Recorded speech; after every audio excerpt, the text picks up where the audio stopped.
The night was quiet in Oak Ridge Heights, with only the occasional car breaking the silence of the suburban streets. Dr. Thompson had just finished another exhausting 12-hour shift at Memorial Hospital, where she'd successfully completed 2 emergency heart surgeries. Her dark blue scrubs still carried the faint scent of hospital sanitizer as she drove her silver Honda Civic through the familiar streets of her neighborhood. The traffic light ahead turned yellow, and she slowly eased to a stop, her tired mind already dreaming of the warm bed waiting at home. That's when she noticed the police cruiser that had been following her for the past few blocks. She didn't think much of it at first. After all, she'd done nothing wrong. The cruiser's lights suddenly flashed to life, painting the street in alternating bands of red and blue. Dr. Thompson let out a small sigh but remained calm as she pulled over to the curb, making sure to position her car in a well-lit area under a street lamp. She'd been through traffic stops before, though rarely at this hour. Following the protocol she'd learned years ago, she turned on her interior lights, placed both hands on the steering wheel, and reached slowly to grab her hospital ID that hung around her neck. Through her rearview mirror, she could see Officer Reed taking his time approaching her vehicle, his hand resting unusually heavily on his holster. Just a routine stop, she whispered to herself, trying to shake off a growing sense of unease. The dashboard clock read 11:43 p.m. Her husband would still be awake, probably reviewing case files in his home office, a habit he'd developed over his 15 years with the Bureau. Dr. Thompson's fingers instinctively moved to activate the dashboard camera she'd installed last year, a precautionary measure her husband had insisted on. The small red light blinked to life just as Officer Reed's flashlight beam cut through her side window. What happened in the next few minutes would later be described by news outlets as a textbook example of power abuse. But in that moment, as Officer Reed's boots crunched on the gravel beside her car, Dr. Thompson was simply a tired surgeon wanting to get home to her family. She couldn't have known that this ordinary traffic stop would soon spiral into something that would shake their community to its core. She couldn't have predicted that her simple drive home would become the catalyst for a nationwide conversation about accountability in law enforcement. The flashlight beam moved across her face, lingering longer than necessary. Officer Reed's voice carried an edge that seemed out of place for a routine traffic stop. License and registration. Dr. Thompson kept her voice steady and professional, the same tone she used to calm nervous patients before surgery. Of course, officer. May I ask why I'm being pulled over? It was a reasonable question, asked politely. But Officer Reed's response would set in motion a chain of events that would change everything, not just for him and Dr. Thompson, but for the entire Oak Ridge Police Department. The red light of the dashboard camera continued to blink steadily, recording every word, every movement, every moment of what was about to unfold. In just 3 minutes, this quiet suburban street would become the scene of something much bigger than a simple traffic stop. The beam of Officer Reed's flashlight swept across Dr. Thompson's hospital ID badge, still hanging around her neck. Instead of acknowledging it, he barked, "I said license and registration." His tone had grown sharper, more aggressive, making the hair on the back of her neck stand up. "Of course," she replied calmly, years of dealing with high-pressure situations in the operating room helping her maintain her composure. "I'm going to reach for my purse in the passenger seat now." She narrated her movements clearly, just as her husband had taught her. But something was off about this interaction. Officer Reed's body language was tense, his breathing audible even through the partially opened window. The way he kept shifting his weight from foot to foot reminded her of anxious patients before surgery, except he was the one with the badge and the gun. "Step out of the vehicle," he demanded suddenly, cutting her off as she reached for her wallet. The order made no sense. She hadn't even had the chance to show her license yet. "Officer, I don't understand. I haven't done anything wrong." Her voice remained steady, professional. Through her side mirror, she could see him place his hand back on his holster, a gesture that seemed unnecessarily threatening for a simple traffic stop. "I won't repeat myself again," he snapped, his free hand already moving to the door handle. "Exit the vehicle now." Dr. Thompson took a deep breath. In the operating room, she'd learned that staying calm in tense situations wasn't just important, it was crucial. She glanced at her phone on the center console, knowing her husband was just a quick call away. As Assistant Director of the FBI's Civil Rights Division, he'd know exactly how to handle this situation. The interior light illuminated her medical scrubs as she carefully unbuckled her seatbelt. Her hospital pager buzzed quietly in her pocket, probably the ICU following up on her last patient. But right now, she had to focus on the increasingly hostile officer outside her door. "I'm complying, officer," she said clearly, making sure her dash cam could pick up her voice. "I'm going to open the door slowly." Her hand trembled slightly as she reached for the handle, not from fear, but from the pure absurdity of the situation. Here she was, still in her scrubs after saving 2 lives that night, being treated like a criminal. As she stepped out into the cool night air, the street lamp cast harsh shadows across Officer Reed's face. His expression was a mask of barely contained anger, though she had given him no reason for such hostility. "Put your hands where I can see them," he ordered, despite the fact that her hands were already raised to shoulder level. The wind rustled through nearby trees, carrying the distant sound of traffic from the highway. A neighbor's porch light flicked on, drawing a curious face to the window. Dr. Thompson's mind raced through her options. She could feel her phone in her scrubs pocket, just inches from her fingertips. One quick call to her husband could change everything. But as Officer Reed's agitation grew more apparent, she realized this situation was balancing on a knife's edge. What happened next would be replayed on news channels across the country. It would spark conversations in homes, offices, and police departments nationwide. But in that moment, standing on that quiet suburban street, Dr. Thompson was simply trying to navigate an increasingly dangerous situation with the same precision she used in the operating room. Little did Officer Reed know, his next actions would set off a chain of events that would reshape not just his career, but the entire conversation about police accountability in their state. The street lamp cast long shadows across the pavement as Dr. Thompson stood with her hands visible, her hospital ID swaying gently in the night breeze. Her years of handling stressful situations in the operating room had taught her the importance of staying composed, but something about Officer Reed's behavior sent warning signals through her mind. "Officer, I have my credentials right here," she said softly, nodding toward her hospital badge. "I'm just heading home from my shift at Memorial Hospital.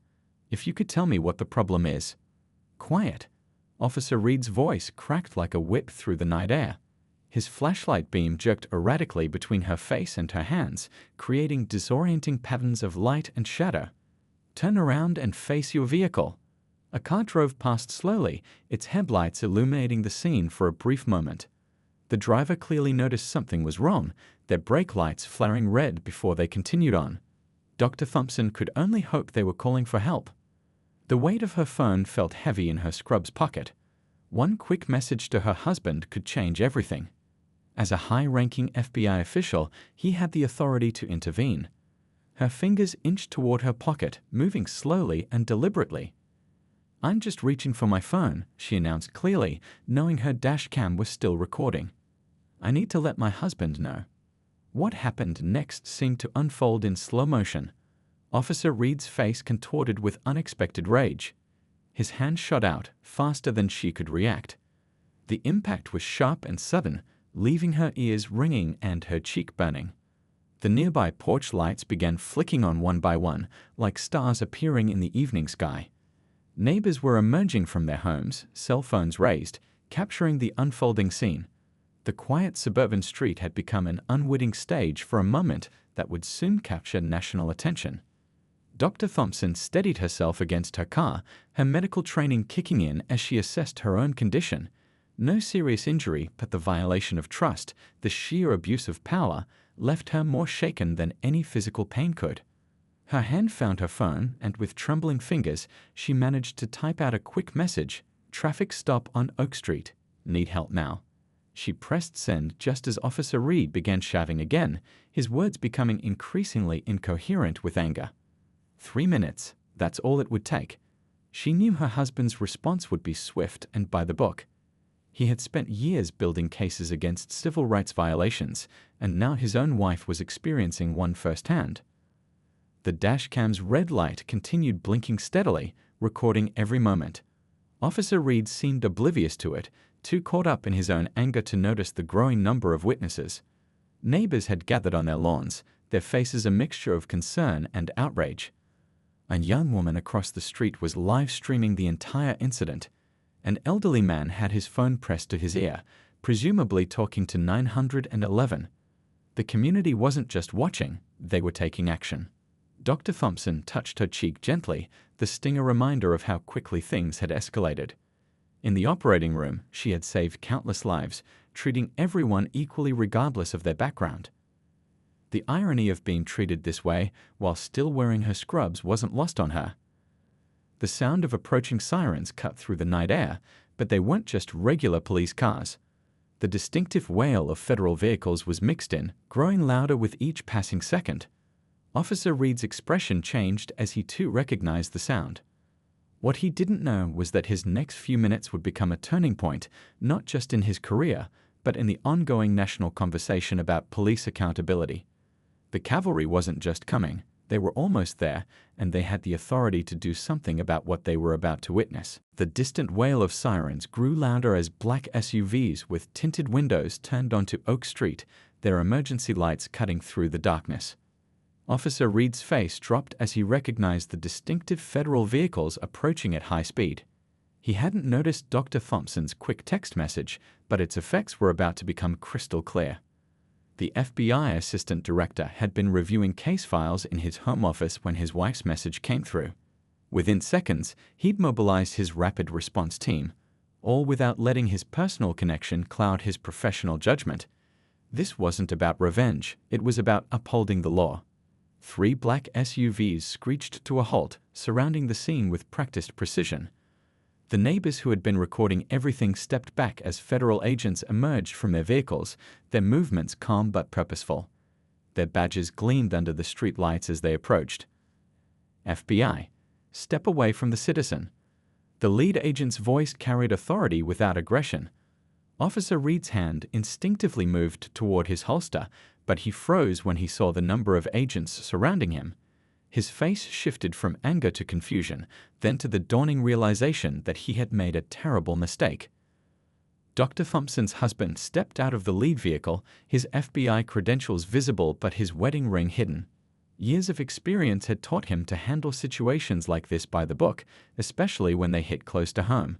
He approached with measured steps, his face a mask of professional calm. "Officer Reed," he said, his voice steady and controlled. "I'm the assistant director of the FBI's Civil Rights Division. Please step away from the vehicle and keep your hands visible." The gathered crowd watched in tense silence as federal agents moved into position, their training evident in every precise movement. One agent approached Dr. Thompson, medical kit in hand. "Ma'am, are you all right?" she asked, while another agent began documenting her injury with a camera. The dashcam's red light continued blinking, having captured everything that would soon become crucial evidence. Officer Reed's body camera was quickly secured as evidence, along with all relevant recordings from the patrol car. The FBI team worked with clockwork efficiency, treating the scene like the serious civil rights investigation it had become. Neighbors continued recording, their phones capturing a textbook example of federal intervention done right. "Your body camera footage and dash cam are now federal evidence," the assistant director informed Officer Reed, who had begun to understand the gravity of his actions. "We'll also need all radio communications from the past hour." His voice remained professional, giving no indication that the victim was his wife. More police cars arrived, including the local police chief, who had been contacted by the FBI. The chief's face grew grim as he watched the footage on Dr. Thompson's dash cam. This wasn't just a bad traffic stop, it was a civil rights violation caught on multiple cameras. Local officers looked on, some with concern, others with embarrassment, as their colleague was properly detained. This wasn't the usual blue wall of silence. This was federal oversight in action, showing that no one was above the law. Dr. Thompson watched the scene unfold, still in her medical scrubs, still thinking about her patients at the hospital. The FBI agents worked around her, gathering evidence, taking statements from witnesses, and ensuring everything was documented properly. Her husband maintained his professional distance, letting his team handle the scene while he coordinated with the police chief. The neighbors who had witnessed everything were now giving their statements to federal agents. Their cell phone footage would become part of a larger investigation, one that would reveal patterns of behavior that had gone unchecked for too long. "We'll need access to all of Officer Reed's previous complaints and incident reports," the assistant director told the police chief. His tone made it clear this wasn't a request. The chief nodded, knowing this case would lead to a much broader investigation of departmental practices. As the federal team continued their work, the gravity of the situation settled over the quiet suburban street. This wasn't just about one traffic stop gone wrong. It was about accountability, justice, and the proper use of authority. The system was working exactly as it should, proving that when law enforcement officers cross the line, there are consequences. Inside the FBI field office the next morning, the investigation moved at full speed. Screens displayed footage from multiple angles: the dash cam, body camera, and dozens of cell phone videos from neighbors.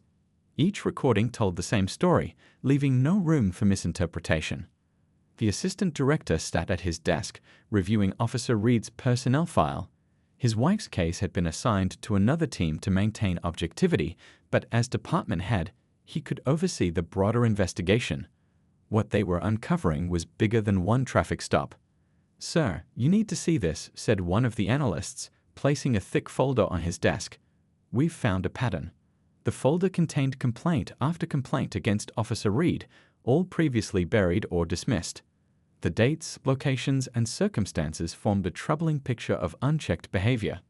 In the conference room next door, investigators interviewed witnesses from the neighborhood. The elderly man who had called 911 described similar incidents he'd seen before. The young woman whose live stream had gone viral shared additional footage.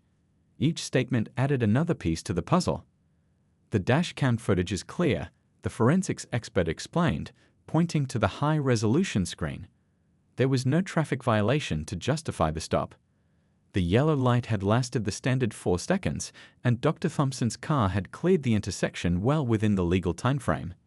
Meanwhile, at the local police station, internal affairs officers were pulling records, guided by the FBI investigation.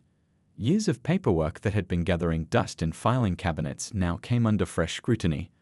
The police chief, realizing the extent of what had been overlooked, ordered a complete review of all similar complaints. The FBI team worked methodically, building their case with the precision of master craftsmen. They weren't just investigating one incident, they were exposing a system that had allowed such behavior to go unchecked. Every document was scanned, every witness statement recorded, every piece of evidence logged and verified. Local news vans gathered outside the police station as word spread about the federal investigation. Reporters interviewed community members who shared stories of similar encounters that had gone unreported. The blue wall of silence was crumbling under the weight of undeniable evidence. Back at the hospital, Dr. Thompson's colleagues were providing statements about her character and professionalism. The head nurse described how she had stayed late countless times to help patients of all backgrounds. Her dedication to treating everyone equally stood in stark contrast to the discrimination she had faced. The assistant director watched the investigation unfold with mixed emotions. As a law enforcement officer, he felt a deep responsibility to ensure justice was served. As a husband, he felt proud of how his wife had handled herself with dignity throughout the ordeal. But most importantly, as a public servant, he saw an opportunity to create lasting change. By late afternoon, the evidence was overwhelming. Officer Reed's previous supervisors were called in to explain why complaints had been ignored. The department's training procedures came under scrutiny. What had started as one incident was revealing systemic issues that demanded attention. Cell phone footage from the incident continued to spread online, but unlike many viral police videos, this one showed something different. It showed accountability in action. People watched as federal agents handled the situation professionally, following proper procedures and preserving evidence. The FBI team worked late into the evening, knowing their thoroughness now would ensure justice later. They weren't just building a case against one officer, they were creating a template for how similar incidents should be handled in the future. As the sun set on that second day, the investigation had already become a turning point. It wasn't just about punishing one person's actions, it was about fixing a broken system. The evidence they gathered would lead to changes that would protect both citizens and good police officers who served their communities with honor. The truth has a way of spreading like ripples in a pond. As the FBI investigation deepened, each new discovery led to more revelations. Inside the federal building, investigators uncovered a troubling pattern that went far beyond one traffic stop on a quiet suburban street. "Look at these numbers," said one investigator, spreading documents across the conference table. 27 similar complaints in the past year alone. The team had been working around the clock, piecing together a history that painted a disturbing picture of Officer Reed's conduct. The police chief sat in his office, rubbing his temples as he reviewed years of overlooked warning signs. Red flags that should have triggered interventions had been ignored. Each incident report he read made his heart sink further. How had they missed this for so long? "We found something else," a young detective announced, walking into the room with a stack of papers. These weren't just random incidents. There was a clear pattern of targeting certain neighborhoods, certain types of people. The data didn't lie, and the numbers told a story that couldn't be ignored. At the hospital, Dr. Thompson's story had inspired others to come forward. A nurse shared how she'd experienced a similar stop 6 months ago. An orderly described his teenage son's encounter last summer. Each story added another piece to the puzzle, showing how deep the problems ran. The FBI assistant director stood at his office window, watching the city skyline as evening approached. His phone buzzed with updates from the field team. They'd uncovered internal messages showing how previous complaints had been deliberately buried. The system hadn't just failed, it had been manipulated. Community leaders gathered at the local church, sharing their own experiences. The pastor spoke about trust and healing, but also about the importance of accountability. This wasn't about tearing down law enforcement, it was about making it better, making it work for everyone. The dashcam footage was just the beginning, explained the technical analyst, showing how they'd traced a pattern of disabled cameras and missing recordings from previous incidents. But this time, thanks to Dr. Thompson's personal dash cam and the neighbors' videos, there was nowhere to hide. In the police department's training room, younger officers watched the footage in silence. This wasn't the kind of policing they'd signed up for. Many of them had joined the force to protect and serve, and seeing this abuse of power made them even more determined to do things right. Local news stations ran special reports about the investigation. Instead of just focusing on one incident, they dug deeper, interviewing experts about police training, accountability, and community relations. The conversation was changing from blame to solutions. The FBI team worked methodically through Officer Reed's patrol records. They'd found that his aggressive behavior had escalated over time, unchecked by supervisors who looked the other way. But now, with federal investigators involved, those same supervisors had to answer some difficult questions. Dr. Thompson returned to work, her colleagues showing support in quiet ways, a supportive hand on her shoulder, an extra coffee on her desk, offers to cover her shifts if she needed time. But she kept working, showing the same dedication to her patients that had earned her respect long before that night. The assistant director received another update. Internal Affairs had found evidence of other officers who'd tried to report problems but were silenced. These whistleblowers had risked their careers to do the right thing, and now their voices would finally be heard. As the investigation files grew thicker, it became clear that this case would change things. Not just for one department or one city, but as an example of how accountability should work. The evidence was too strong, the pattern too clear, for anyone to deny that change was needed. Community meetings began drawing larger crowds. People weren't just angry anymore. They were engaged, offering solutions, working with good officers who wanted change too. This wasn't about division, it was about coming together to fix what was broken. 3 months after that fateful traffic stop, the community gathered in the City Hall's main conference room. The space was packed with people from all walks of life: residents, police officers, community leaders, and media representatives. They weren't there to protest, they were there to witness change in action. The police chief stood at the podium, his face showing both determination and humility. "Today marks a new chapter," he began, addressing the crowd. "The federal investigation opened our eyes to problems we can't ignore. But more importantly, it showed us how to fix them." Behind him, a screen displayed the new accountability measures being implemented. Body cameras would now upload footage automatically without the possibility of tampering.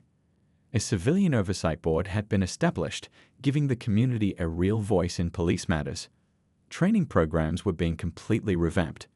In the front row, Dr. Thompson sat beside her husband, the FBI Assistant Director. They turned their personal experience into something powerful, a foundation dedicated to building bridges between law enforcement and communities. Their first project was already helping other departments learn from what happened here. The changes we're announcing today aren't just policies on paper, the chief continued. They're a commitment to doing better. He outlined new training programs, mental health support for officers, and community engagement initiatives that would help prevent similar incidents in the future. The investigation had led to more than just Officer Reed's termination. Several supervisors who had ignored complaints were removed. But more importantly, officers who had tried to report problems in the past were now in leadership positions, ready to mentor the next generation. The young officer who'd replaced Reed on patrol duty stood up to share her experience. "We're learning to see the community as partners, not adversaries," she explained. Her words carried extra weight because she'd been one of the whistleblowers who'd tried to report problems before. Dr. Thompson's hospital had become an unexpected partner in the change. They were now offering cultural competency training to both medical staff and police officers, teaching them to serve everyone with equal respect and dignity. The program was already being copied by other cities. The FBI Assistant Director watched from his seat, feeling proud not just of the investigation's outcome, but of how the community had come together. His team had uncovered the problems, but it was the local leaders and citizens who were building solutions. News cameras captured the moment as the chief unveiled a new public reporting system. Anyone could now track complaints, investigations, and outcomes online. "Transparency builds trust," he said, demonstrating how the system worked. And trust is what real police work is built on. A community leader rose to speak next. She described how relationships between police and residents were already improving. Regular meetings between officers and neighborhood groups had replaced suspicion with understanding. Kids who used to run from police cars now waved at officers they knew by name. The foundation started by Dr. Thompson and her husband was already making waves nationally. Other departments were reaching out, wanting to learn from their experience. What had started as a crisis had become a model for positive change. As the meeting wrapped up, people didn't rush to leave. Officers chatted with residents, sharing ideas and contact information. The wall between us and them was coming down, replaced by a sense that everyone was on the same team. Out in the parking lot, Dr. Thompson spotted a familiar face, the young woman who'd live-streamed the incident. She was now part of the Civilian Oversight Board, turning her activism into action. They shared a knowing smile, both understanding how far things had come. The sun was setting as the crowd dispersed, casting long shadows across the City Hall steps. But unlike that night 3 months ago, these shadows didn't hide anything. They were just reminders that even the darkest moments can lead to brighter days if people are willing to work together for change.